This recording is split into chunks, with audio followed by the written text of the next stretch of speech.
طرح، ٹھیک ہے نا. ابھی سرکار مکے کی زندگی میں شب معراج اللہ کے حبیب علیہ الصلوۃ والسلام کو رب کی بارگاہ رحمت کا مہمان بنایا جاتا ہے. ذرا زور سے کہہ دو سبحان اللہ. آقا علیہ الصلوۃ والسلام جبریل امین کے ساتھ تشریف لے جاتے ہیں.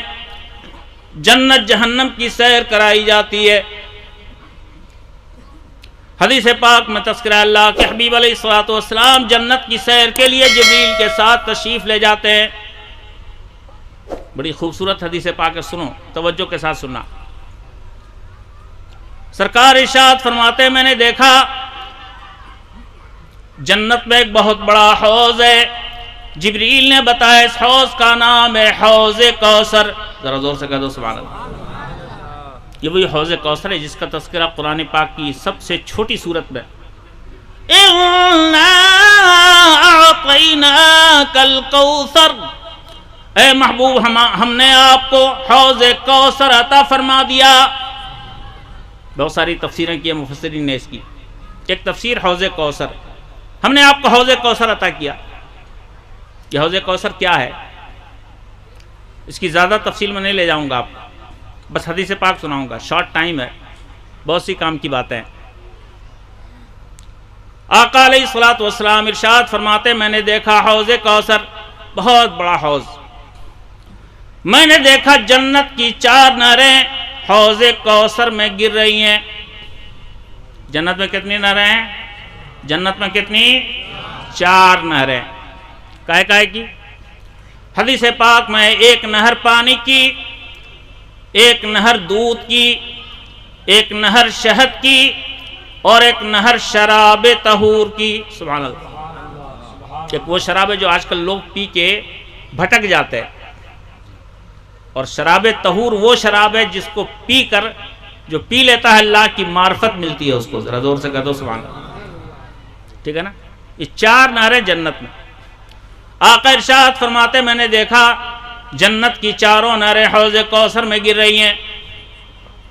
سرکار ارشاد فرماتے میں نے جبریل سے پوچھا جبریل جنت کی یہ 4 نہریں آتی کہاں سے ہیں؟ میں وہ جگہ دیکھنا چاہتا ہوں. سمجھ گئے؟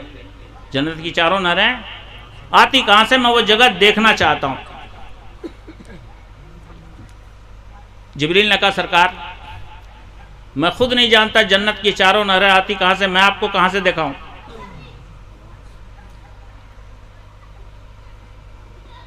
آپ ایسا کریں، آپ اللہ کی بارگاہ میں عرض فرمائیں، پروردگار آپ کو دکھا دے گا.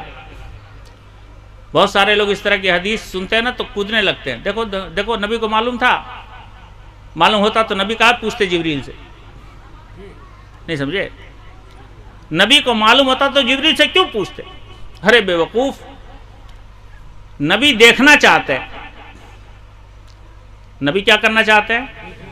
دیکھنا چاہتے ہیں. دیکھنا اور چیز ہوتی ہے، معلوم ہونا اور چیز ہوتی ہے. دونوں میں فرق ہے کہ نہیں ہے؟ نہیں ہے. یہاں سے وہاں تک اتنا بڑا مجمع ہے، سب مدینہ جانتے ہیں کہ نہیں؟ زور سے بولیے، زور سے بولیے نا. مدینہ جانتے ہیں نا؟ دیکھا ہے؟ اللہ سب کو مدینہ پہنچائے. زور سے آمین. جانتے ہیں نا؟ دیکھا ہے، دیکھا نہیں ہے. دیکھنا اور ہوتا ہے اور جاننا اور ہوتا ہے. کودنے لگتے ہیں لوگ. دیکھو نبی کو معلوم ہوتا ہے تو کائے پوچھتے؟ ارے بیوقوف، نبی دیکھنا چاہتے تھے. اس کا یہ مطلب تھا کہ جانتے بھی نہیں تھے سرکار. اچھا تھوڑی دیر کے لیے اگر نبی نے پوچھ ہی لیا تو کیا پوچھنے کا یہ مطلب ہوتا ہے کہ نہیں جانتے ہیں؟ استاد شاگرد سے پوچھتا ہے کہ نہیں؟ امتحان میں پوچھتا ہے. کیا مطلب استاد جانتا نہیں ہے؟ اللہ نے قرآن میں پوچھا ہے وَمَا تِلْكَ بِيَمِينِكَ يَا مُوسَىٰ، اے موسیٰ تیرے دائنے ہاتھ میں کیا ہے؟ اللہ پوچھ رہا ہے، نبی سے پوچھ رہا ہے. اے اللہ، اے نبی، اے موسیٰ علیہ السلام تمہارے دائنے ہاتھ میں کیا ہے؟ اللہ پوچھ رہا ہے تو کیا بولو گے؟ اللہ کو بھی نہیں معلوم تھا اس لیے پوچھ رہا ہے. خدا جب دین لیتا ہے تو عقلیں چھین لیتا ہے. یا تو نبی کے اوپر تنقید کر رہے ہو، بس یہ دیکھا کہ نبی نے پوچھا بس کھٹ سے کود گئے. پہلے سمجھو تو صحیح. موسیٰ علیہ السلام بھی بیان فرما رہے ہیں، یہ نہیں کہتے کہ پروردگار تو جانتا ہی ہے، بتا رہے ہیں. حضرت موسیٰ علیہ السلام عرض کرتے ہیں پروردگار ہے عصایا، یہ میری لاٹھی ہے. کیا اللہ نہیں جانتا ہے لاٹھی ہے؟ وہ جانتا ہے. کیوں موسیٰ علیہ السلام بیان کر رہے ہیں؟ تاکہ اللہ سے گفتگو کا یہ موقع ملا ہے یہ بڑھتا جائے. صرف اتنا نہیں بولتے ہی لاٹھی ہے، اس کے بعد اور آگے بڑھتے. اور کیا فرماتے ہیں حفاظ کرام تشریف فرمائے، علماء تشریف فرمائے. حضرت موسیٰ علیہ السلام اور آگے بڑھتے ہیں، اے پروردگار کائنات، میں اس سے اپنے جانوروں کو ہانکتا ہوں، میں اس سے اپنے جانوروں کے لیے پتے جھاڑتا ہوں، اور اس سے دنیا کی بہت ساری ضرورتوں کا کام لیتا ہوں. موسیٰ بیان کریں کہ اللہ کو نہیں معلوم ہے؟ زور سے بولو، معلوم ہے نا. اللہ پوچھ بھی رہا ہے، موسیٰ بتا بھی رہے ہیں. نبی نے پوچھا بھی ہے تو اس کی حکمت ہے. مصطفیٰ نے بہت ساری ایسی جگہوں پہ باتیں پوچھی اور اس کا مقصد یہ تھا کہ لوگ جبریل کی زبان سے جان جائیں، میری امت تک یہ حدیث رسول بن کے پہنچ جائے، میری امت بھی جان جائے. زور سے کہہ دو سبحان اللہ. نبی دیکھنا چاہتے تھے. یہ نبی نے نہیں کہا کہ میں جانتا نہیں ہوں. نبی فرماتے ہیں میں دیکھنا چاہتا ہوں جنت کی یہ چاروں نہریں آتی کہاں سے ہیں. جبریل نے کہا سرکار ایسا کریں، آپ اللہ کی بارگاہ میں فریاد کریں، پروردگار آپ کو دکھائے گا. چونکہ میں خود دیکھا ہوا نہیں ہوں تو میں آپ کو کہاں سے دکھاؤں. اللہ کے حبیب علیہ السلام اپنے دست ناز اٹھاتے ہیں، اے پروردگار کائنات، جنت کی یہ چاروں نہریں کہاں سے آتی ہیں، مجھے وہ جگہ دکھا دے. جیسے آپ لوگ تمنا کرتے ہیں دکھا دے یا الہی وہ مدینہ کیسی بستی ہے. جانتے تو ہیں مگر تمنا کرتے ہیں اللہ دکھا دے. اللہ سب کو دکھائے. زور سے آمین. میں اکثر و بیشتر شعر پڑھا کرتا ہوں ولیوں کی چوکھٹ پہ. اللہ یہ شعر ہم سب کے حق میں قبول فرمائے. یوں ہی نہیں حسرت ہے دیدار مدینہ کی، سرکار کی گلیوں میں جنت کے نظارے ہیں. اللہ سب کو مدینے کی مقدس گلیاں دکھائے. سرکار رب کی بارگاہ میں فریاد کرتے ایک فرشتہ حاضر ہوتا ہے، یا رسول اللہ علیہ الصلوۃ والسلام، آپ جنت کی جانب آنے والی یہ چاروں نہریں دیکھنا چاہتے ہیں، کہاں سے نکلی؟ سرکار آپ اپنی آنکھیں بند کریں. آقا نے آنکھیں بند کی. چند لمحوں کے بعد فرشتے نے عرض کی سرکار اب آپ اپنی آنکھوں کو کھول دیں. سرکار نے آنکھیں کھولی. آقا ارشاد فرماتے ہیں میں نے دیکھا ایک بہت بڑا گنبد نگاہوں کے سامنے ہے. اتنا بڑا گنبد، اتنا بڑا گنبد، ساتوں زمین اور ساتوں آسمان اور ان کے بیچ دنیا میں جتنی مخلوقات ہیں ان سب کو اگر اس گنبد پہ چڑھا دیا جائے تو ایسا لگے گا جیسے گنبد پہ کوئی پرندہ بیٹھا ہو. اتنا بڑا، اتنا بڑا، اتنا بڑا کہ ساتوں زمین، ساتوں آسمان، ساری مخلوقات کو چڑھا دیا جائے تو پرندہ جیسا لگے. اتنا بڑا گنبد. ذرا زور سے کہہ دو سبحان اللہ. کیسی کیسی مخلوقات اللہ نے پیدا کی یار. اس قادر مطلق کی قدرت کے قربان جاؤ. سائنس حیران ہے آج، کیسی کیسی دنیا اللہ نے پیدا کی. ہم تو صرف ایک دنیا جانتے ہیں نا. سائنس کی ریسرچ میں جاؤ تو حیرت ہوتی، کیسی کیسی کیسی کیسی دنیا اللہ نے پیدا کی. خیر تفصیلات میں جانے کا وقت نہیں ہے. آقا ارشاد فرماتے ہیں فرشتے نے عرض کی سرکار اس گنبد کے دروازے کے سامنے تشریف لے جائیں. میں گنبد کے دروازے کے سامنے گیا، دیکھا گنبد کے دروازے پہ ایک تالا پڑا ہوا ہے. کیا ہے؟ تالا. فرشتے نے عرض کی سرکار مفتاحہ بسم اللہ الرحمن الرحیم، اس تالے کی چابی ہے بسم اللہ الرحمن الرحیم. آپ بسم اللہ پڑھیں یہ تالا کھل جائے گا. سرکار نے بسم اللہ پڑھی، تالا کھل گیا. سرکار آگے بڑھے. گنبد کا دروازہ کھولا، گنبد کے اندر تشریف لے گئے۔ آقا ارشاد فرماتے میں نے دیکھا اس وسیع اور اس گنبد کے اندر چار طرف بسم اللہ الرحمن الرحیم لکھا ہے، چار جگہ، ایک ادھر ایک ادھر ایک ادھر ایک ادھر، چار طرف چار کونوں پہ بسم اللہ شریف لکھی ہے، اور بسم اللہ کی میم سے ایک نہر چل رہی ہے، اللہ کی ہے سے ایک نہر چل رہی ہے، الرحمن کی نون سے ایک نہر چل رہی ہے، الرحیم کی میم سے ایک نہر چل رہی ہے۔ ذرا زور سے کہہ دو سبحان اللہ۔ بسم اللہ میں کتنے حرف ہیں؟ چار۔ بسم کی میم سے ایک نہر، اللہ کی ہے سے ایک نہر، رحمان کی نون سے ایک نہر، رحیم کی میم سے ایک نہر، یہ چاروں نہریں جنت میں جو بسم اللہ شریف لکھی ہے اسی کی حدود سے چل رہی ہیں۔ بسم اللہ کی میم سے ایک، اللہ کی ہے سے ایک، رحمان کی نون سے ایک، میم رحیم کی میم سے ایک۔ رب کی بارگاہ رحمت سے ندا آتی ہے، محبوب آپ نے دیکھ لیا جنت کی یہ چاروں نہریں بسم اللہ الرحمن الرحیم سے چلتی ہیں۔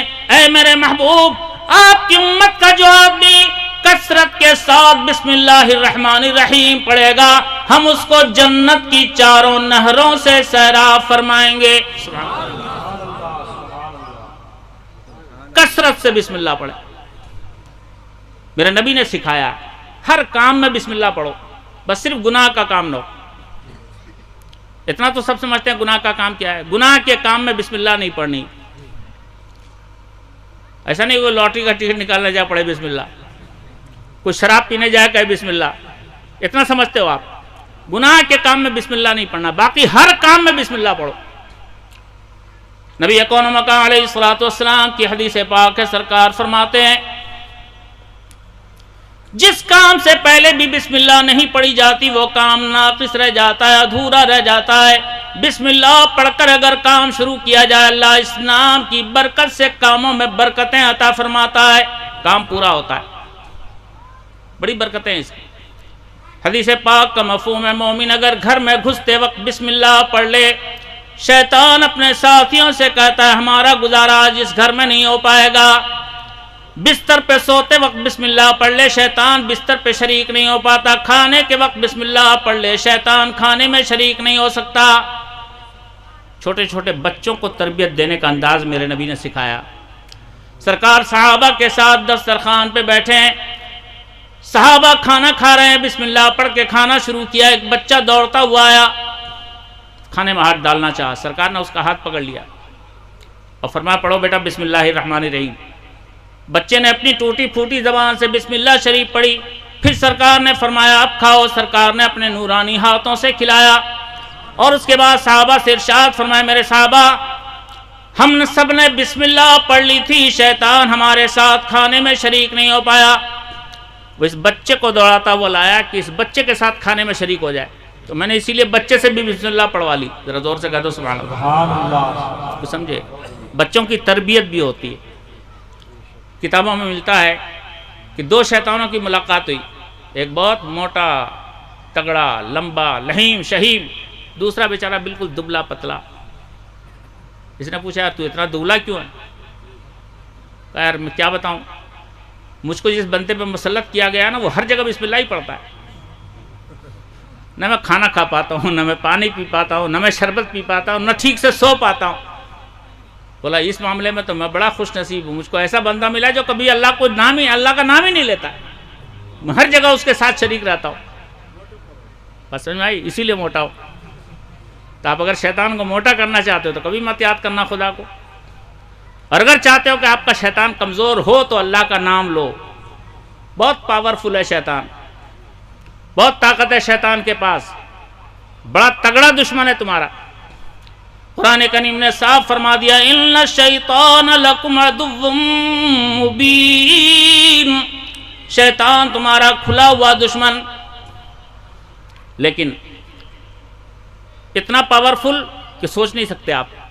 سرکار ارشاد فرماتے ہیں ان الشیطان یجری منکم مجری الدم، اللہ نے شیطان کو یہ طاقت دی ہے تمہارے بدن کی رگوں میں خون کی جگہ شیطان دوڑ سکتا ہے،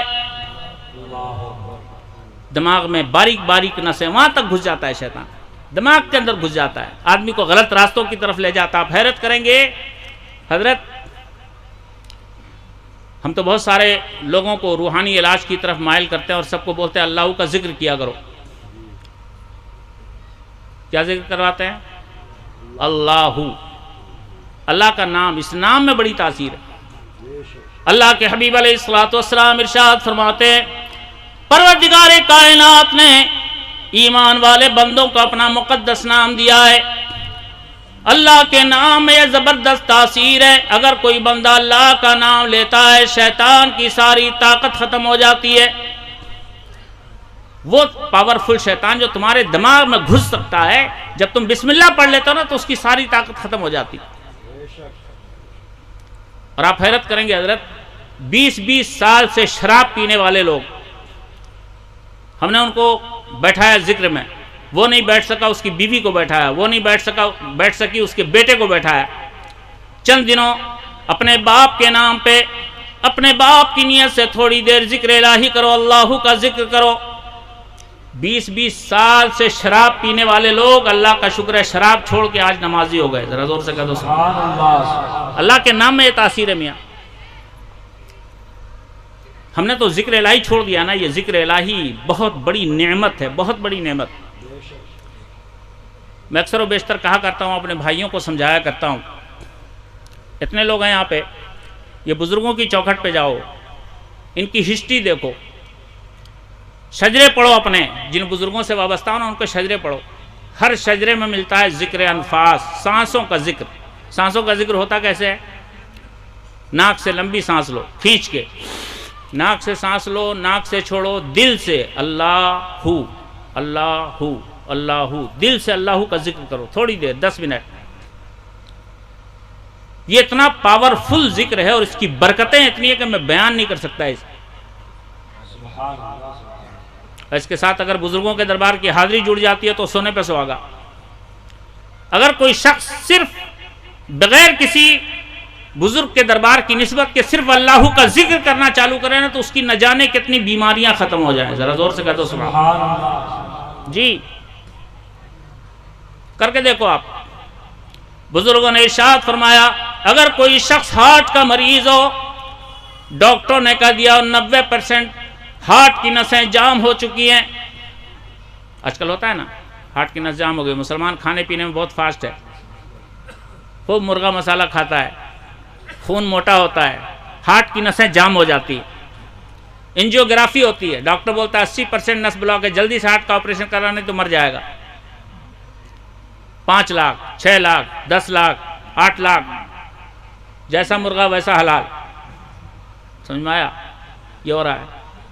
لیکن سنو، بتا رہا ہوں آپ، بزرگوں نے ارشاد فرمایا اگر کوئی ہارٹ کا مریض پابندی کے ساتھ روزانہ 10 سے 15 منٹ یہ ذکر الہی کیا کرے، ناک سے لمبی سانس لے، دل سے اللہ کا ذکر کرے، انشاءاللہ چند مہینوں کے اندر اس کی ہارٹ کی ساری بیماری ختم ہو جائے گی، ساری نسوں کا بلاکیج ختم ہو جائے گا۔ اگر کوئی ایک بار اٹیک کا شکار ہو چکا ہے تو زندگی میں دوبارہ اٹیک نہیں آئے گا اس کو۔ ذرا زور سے بول دو سبحان اللہ۔ جی یہ برکتیں اللہ کے ذکر میں۔ شوگر، کتنے لوگ شوگر سے پریشان رہتے ہیں حضرت؟ ہم نے ذکر کروایا بہت سارے بچوں کو، بہت سارے نوجوانوں کو، شوگر کے مریضوں کو، جن کے شوگر کی سٹارٹنگ حضرت شروع ہی میں شوگر ایسا ٹھیک ہوتا ہے کہ زندگی بھر نہیں ہوتا۔ جی سارا سسٹم اللہ کا بنایا ہوا ہے۔ گہرائیوں میں جاؤ گے آپ تو سمجھ میں آئے گا۔ آپ شوگر ہوتا کیسے معلوم ہے؟ پینکیریا جو ہے نا لیور کے اندر، لیور کے بیک سائڈ میں پینکیریا ہوتا ہے۔ پینکیریا میں کچھ انسولین بنانے والی گلٹیاں ہوتی ہیں، وہ کبھی کمزور ہو جاتی ہیں تو انسولین بننا کم ہو جاتا ہے باڈی میں۔ انسولین کم بنتا ہے تو شوگر بھاگنے لگتا ہے۔ ڈاکٹر کے پاس جائیے تو شوگر کی دوا لکھتا ہے وہ۔ 6 مہینہ سے 8 مہینہ شوگر کی ایک دوا کام کرتی ہے، اس کے بعد شوگر کی وہ دوا کھا کے بھی آپ کا شوگر بڑھا ہی رہے گا۔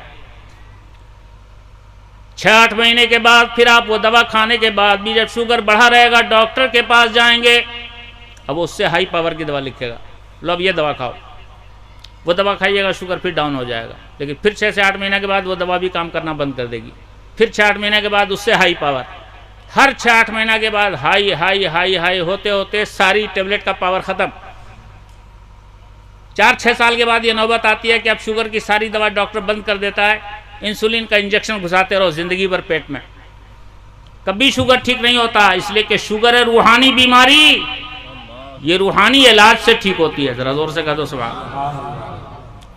پابندی کے ساتھ اگر آدمی اللہ کا ذکر چالو کرے، روزانہ صبح خالی پیٹ 15 سے 20 منٹ اللہ کا ذکر کرے، مسلسل 2-4 مہینے ذکر کرتا رہے، ذکر کی برکت سے انشاءاللہ العزیز اس کا سارا سسٹم ٹھیک ہو جائے گا۔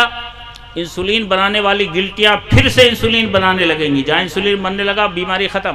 ذرا زور سے کہہ دو نا سبحان اللہ۔ حضرت 350-400 جن کا شوگر رہتا تھا، ڈاکٹر نے لکھ دیا تھا یہ دوا کھاؤ یہ دوا کھاؤ، ہم نے دوا بند کروا دیا، ہم نے کہا صرف اللہ کا ذکر کرو۔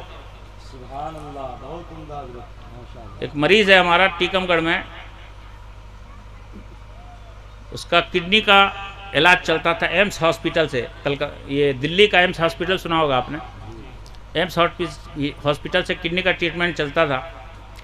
اس کو ڈاکٹر نے لکھ دیا شوگر کی دوا، 350-400 شوگر رہنے لگا اس کا۔ کچھ دنوں کے بعد میرا گزر ہوا، میں اکثر و بیشتر وہیں رکتا ہوں ٹیکم گڑھ کے علاقے میں۔ اس نے کہا حضرت ایسا ایسا ہے، ڈاکٹر نے دوا لکھ دیا، میں 2-3 مہینے سے کھا رہا ہوں۔ میں نے کہا سب دوا بند کرو بیٹا، تم صرف اللہ کا ذکر چالو کرو، پابندی کے ساتھ ذکر کرو، 1 مہینے کے بعد رپورٹ دو۔ 1 مہینے کے بعد اس نے رپورٹ دیا حضرت شوگر بالکل نارمل ہے۔ ہم نے کہا ٹھیک، اب شوگر کی کوئی دوا نہیں کھانا ہے تم کو، بس اللہ کا ذکر چالو رکھو۔ 3 مہینے پہ وہ جاتا تھا ایمس ہاسپٹل، ڈاکٹر بلاتے تھے۔ 3 مہینے کے بعد جو روٹین چیک اپ میں گیا حضرت، ڈاکٹروں نے ٹیسٹ کروایا اس کا سارا، پورا کڈنی کا اوگر شوگر سب کی جانچ کرواتے تھے ڈاکٹر۔ شوگر کا ایک ٹیسٹ ہوتا ہے HbA1c، جو لوگ پرانے شوگر کے پیشنٹ ہیں جانتے ہوں گے، HbA1c شوگر کا ایک ٹیسٹ ہوتا ہے، وہ 3 مہینے کا ایوریج نکالتے ہیں شوگر کا۔ وہ ٹیسٹ کروایا ڈاکٹر نے، اس کے بعد ڈاکٹر نے رپورٹ دیکھی، اس کے بعد کہا کہ تمہارا شوگر تو بالکل نارمل ہے 95، اور HbA1c کی رپورٹ بھی بالکل ٹھیک ہے، ایسا کرو شوگر کی دوا بند کر دو جو 3 مہینے پہلے ہم نے بند کر دیا تھا۔ ذرا زور سے کہہ دو سبحان اللہ۔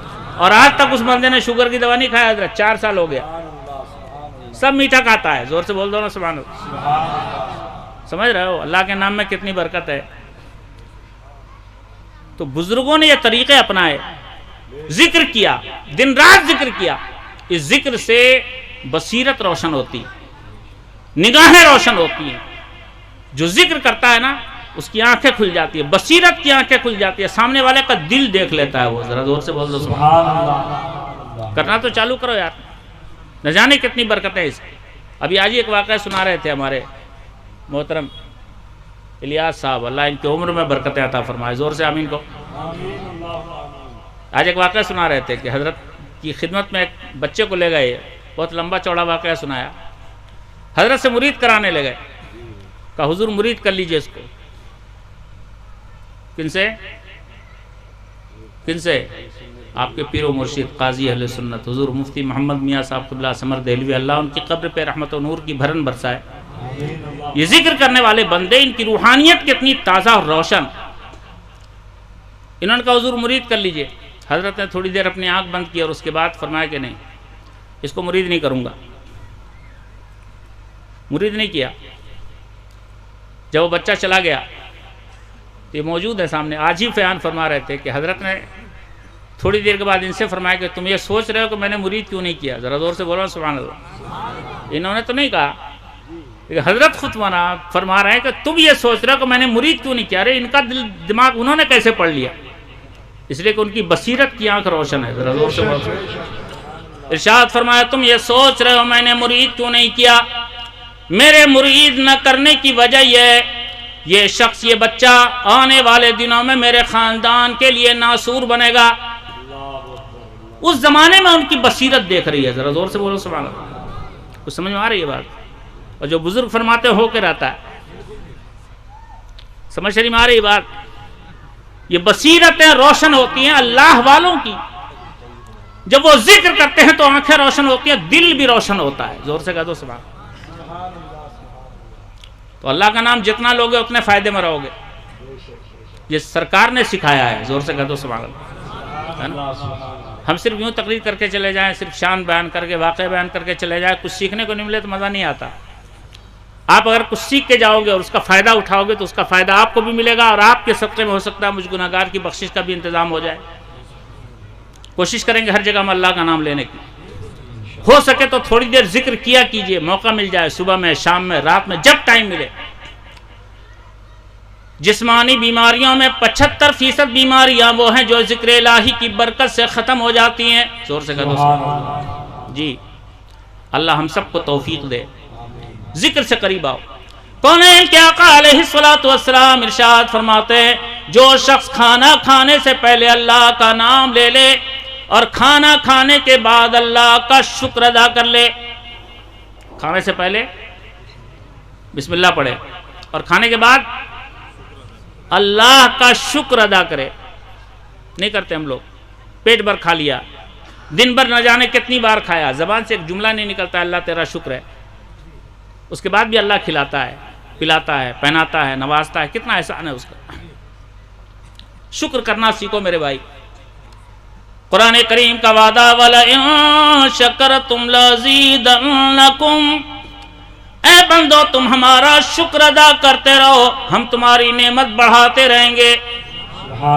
جتنا شکر ادا کرو گے نعمت اتنی بڑھے گی۔ آج اگر تم نیچے جا رہے ہو تو اپنے اندر کمی تلاشو، ہم نے رب کا شکر کہاں نہیں کیا، کرتے ہی نہیں۔ شکر ادا کرنا سیکھو، جس نعمت پہ شکر ادا کرو گے وہ نعمت بڑھ کے رہے گی، اللہ کا وعدہ ہے یہ قرآن میں۔ بزرگوں نے ارشاد فرمایا بندہ اگر نمک روٹی کھا کے شکر ادا کرے تو اللہ اس کو اچھی غذا کھلائے گا، جھونپڑی میں رہ کے اگر شکر ادا کرے تو انشاءاللہ اس کو محلوں کی زندگی اللہ دے گا۔ چھوٹا سا علم ملے اور آدمی اس پہ غرور نہ کرے، اللہ کا شکر ادا کرے تو اللہ اس کے علم میں اضافہ کرے گا۔ جس نعمت پہ شکر ادا کرو گے وہ نعمت بڑھے گی۔ شکر ادا کرتے نہیں، شکوہ کرتے ہو، بہت پریشانیوں کے شکار ہے۔ پریشانی نہیں آئے گی تو کہاں سے آئے گی؟ میرے آقا ارشاد فرماتے علیہ السلام اگر کوئی بندہ اللہ کا نام لیتا ہے، بسم اللہ الرحمن الرحیم پڑھتا ہے، کھانا کھاتا ہے، پانی پیتا ہے، اس کے بعد پھر اللہ کا شکر ادا کرتا ہے، قیامت کے دن پروردگار کائنات چاہے زندگی کا سارا حساب لے لے لیکن اس کھانے پینے کا حساب قیامت میں نہیں لے گا، اس لیے کہ دونوں طرف اس کا نام موجود ہے۔ ذرا زور سے کہہ دو سبحان اللہ۔ تو ہمیں کوشش کرنی چاہیے ہم اپنے بزرگوں کے طریقے پہ چلیں۔ یہ تلاوت قرآن کا مہینہ ہے، اللہ کے اس نام میں اتنی برکت ہے، اور اس مبارک مہینے میں تو ہمیں بہت سارے موقع ملتے ہیں، آپ نمازیں ادا فرماتے ہیں، عام نمازوں میں بھی آپ کو موقع ملتے ہیں اور رمضان میں تو کئی موقع زیادہ ملتے ہیں۔ تراویح پڑھتے ہیں آپ، تراویح میں بلند آواز سے امام تلاوت کرتا ہے، ایسے ہی ہے۔ عام دنوں کی نمازوں میں مغرب میں بلند آواز سے تلاوت ہوتی ہے، عشاء میں بلند آواز سے تلاوت ہوتی ہے، فجر میں بلند آواز سے تلاوت ہوتی ہے، 3 نمازوں میں۔ اور رمضان میں وتر کی بھی جماعت ہوتی ہے، وتر میں بھی موقع ملتا ہے، اور ساتھ ہی ساتھ رمضان کی 20 رکعت تراویح میں موقع ملتا ہے آپ کو۔ کہاں؟ میں آپ کو بتاؤں۔ نبی اکرم علیہ السلام ارشاد فرماتے ہیں اذا قال الامام والضالین قولوا آمین، سرکار ارشاد فرماتے ہیں جب امام والضالین کہے تم سب کے سب آمین کہا کرو۔ کیا کہو؟ آمین کہو۔ بلند آواز سے آمین نہیں کہنا ہے، فقہ حنفی میں بلند آواز سے آمین نہیں کہنا ہے، حدیث پاک میں ہے پست آواز میں آمین کہیں گے آپ۔ کیسے؟ پست آواز میں۔ سرکار کے زمانے میں مختلف موقعوں پہ پہلے بلند آواز سے آمین کہی جاتی تھی، بعد میں سرکار نے اپنے صحابہ کو تعلیم فرمایا کہ تم پست آواز سے آمین کہو۔ بعد کے بہت سارے صحابہ کی احادیث کریمہ ہیں کہ وہ پست آواز میں آمین کہتے تھے، وہی حدیث امام اعظم ابو حنیفہ کے نزدیک صحیح روایتوں سے پہنچی۔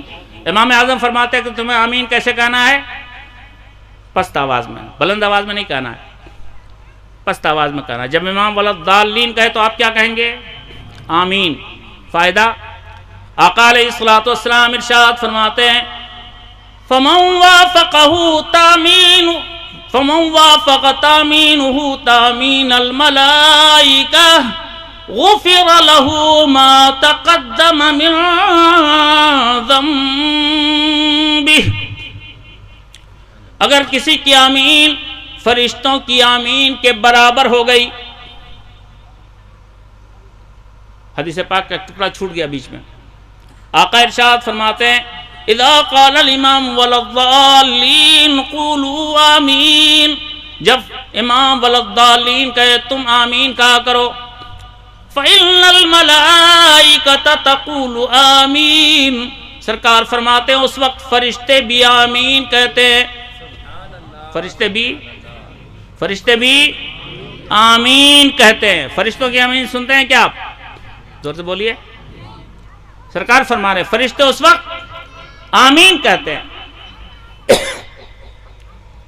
یہاں سے بھی ایک اشارہ مل رہا ہے، فرشتے آمین کہتے ہیں، ان کی آمین ہم نہیں سنتے، یہ کوئی ضروری نہیں کہ ہماری آمین دوسرا سنے گا، ٹھیک ہے نا؟ سرکار ارشاد فرماتے ہیں تم بھی آمین کہو، جس کی آمین فرشتوں کی آمین سے ٹکرا گئی، جس کی آمین فرشتوں کی آمین کے برابر ہو گئی، اللہ اس کو بہانہ بنا کر اس کی زندگی کے سارے گناہوں کو معاف فرما دے گا۔ سبحان اللہ، ذرا دور سے کہہ دو نا سبحان اللہ۔ جب امام وللضالین کہے تو پیچھے والوں کو کیا کہنا چاہیے؟ آمین، لیکن زور سے نہیں کہنا، آہستہ کہنا ہے۔ فرشتے زور سے نہیں کہتے کہ آپ کے کان تک آواز آئے، آمین کہیے۔ آپ کی آمین فرشتوں کی آمین کے برابر ہو گئی تو اللہ بہانہ بنا کے سب گناہ معاف کر دے۔ اللہ بہانے تلاشتا ہے، زور سے کہہ دو سبحان اللہ۔ بہت سی نمازیں اس مقدس مہینے میں بڑھ جاتی ہیں۔ ذکر آ گیا، ایک اور بات سن لو۔ نبی اکرم علیہ الصلوۃ والسلام ارشاد، جو شخص پانچوں وقت کی فرض نمازوں کے بعد، پانچوں ٹائم رمضان میں اللہ کا شکر ہے ہم نمازیں پڑھتے ہیں، اپنے رب کے حضور سر بسجود ہوتے ہیں۔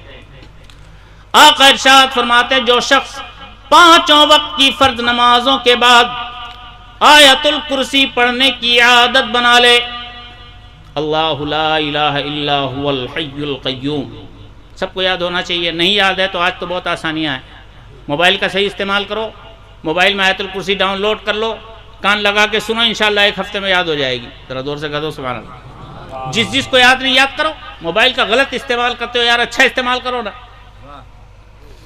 جنازے کی دعا یاد کرو، آیت الکرسی شریف یاد کرو، جو یاد نہیں اسے ڈاؤن لوڈ کرو، یاد کرو۔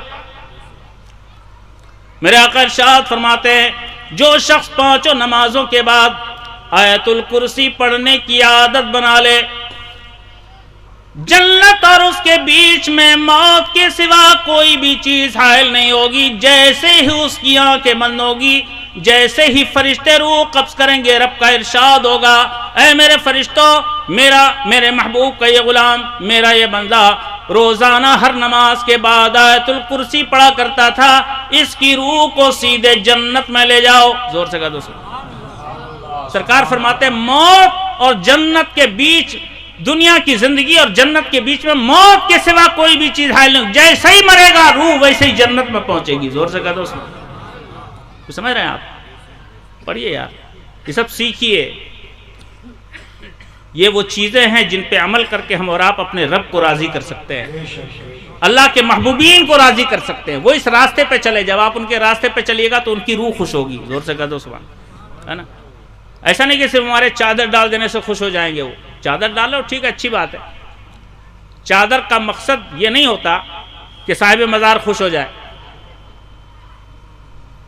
ایک بات اور کلیئر کر کے بتا دوں آپ کو، یہ کپڑے والی چادر جو ہم لوگ ڈالتے ہیں مزارات پہ، بزرگوں کی مزار پہ، اس سے صاحب مزار کا کوئی فائدہ نہیں ہے، سمجھیے، کپڑے والی چادر سے صاحب مزار کا کوئی فائدہ نہیں ہے۔ کیوں ڈالتے ہیں کپڑے والی چادر؟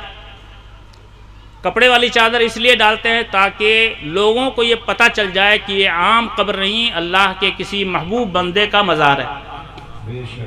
ورنہ کپڑے والی چادر سے مزار والے کا کوئی فائدہ نہیں. کان کھول کے سن لیجئے, سمجھ رہے ہیں, جاننا چاہیے ہر سنی کو. سرکار اعلیٰ حضرت محدث بریلوی ارشاد فرماتے ہیں کہ کسی بزرگ کی مزار پہ کپڑے کی ایک چادر اگر پڑی ہے, وہی چادر کافی ہے, دوبارہ اس پہ چادروں کا ڈھیر لگانے کی ضرورت نہیں ہے. ہم سنی لوگوں جو ہے نا, لے چادر دے چادر, لے چادر دے چادر, لے چادر دے چادر. چادر کیوں ڈالی جاتی ہے؟ کپڑے والی کی بات کر رہا ہوں ابھی, باقی اور بات بعد میں کروں گا. کپڑے والی چادر اس لیے ڈالی جاتی ہے تاکہ عام لوگوں کی مزار سے بزرگ کی مزار کی شناخت الگ ہو جائے, پہچان ہو جائے. مثال سے سمجھا دوں آپ کو.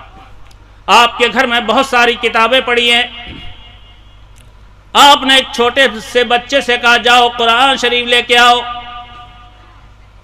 وہ کسی کتاب کا نام پڑھنا نہیں جانتا ہے.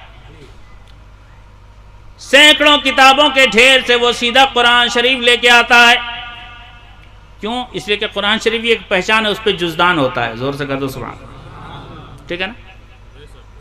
اس بچے کو اتنا معلوم ہے قرآن شریف ہوتا ہے جس پہ کپڑا لپیٹا ہوا ہوتا ہے, جزدان ہوتا ہے. سینکڑوں کتابوں کے بیچ سے وہ قرآن شریف لے کے آیا. یہ قرآن پہچان ہے, یہ عام کتاب نہیں, اللہ کی کتاب ہے. تو قرآن شریف پہ کئی جزدان لگاتے ہو؟ ایک یا تین چار؟ ایک ہی سے پہچان ہو جاتی ہے. زیادہ کی ضرورت ہے کہ 4-6 لگاؤ گے تب جا کے قرآن شریف کی اہمیت سمجھ میں آئے گی؟ نہیں نا. اعلیٰ حضرت ارشاد فرماتے مزار پہ اگر کپڑے کی ایک چادر پڑی ہو تب تک دوبارہ چادر نہیں ڈالی جائے جب تک وہ چادر بوسیدہ نہیں ہو جائے. اسی چادر کو آج کل لوگوں نے بزنس بنا لیا ہے. آپ چاہتے ہو وہاں سے اتر کے چلی جاتی ہے دکان میں. سمجھ میں آ رہی ہے؟ اعلیٰ حضرت نے کلیئر لکھا ہے مزار پہ بس ایک چادر ڈالو. جیسے اللہ کی کتاب کی پہچان کے لیے ایک غلاف کافی ہے, ویسے اللہ کے ولی کی مزار کی پہچان کے لیے بھی ایک ہی چادر کافی ہے بس. اس کے بعد اور چادر کی ضرورت نہیں. ہاں ڈالنا ہے تو پھولوں کی چادر ڈالو. زور سے کہہ دو سبحان اللہ. پھول ڈالو,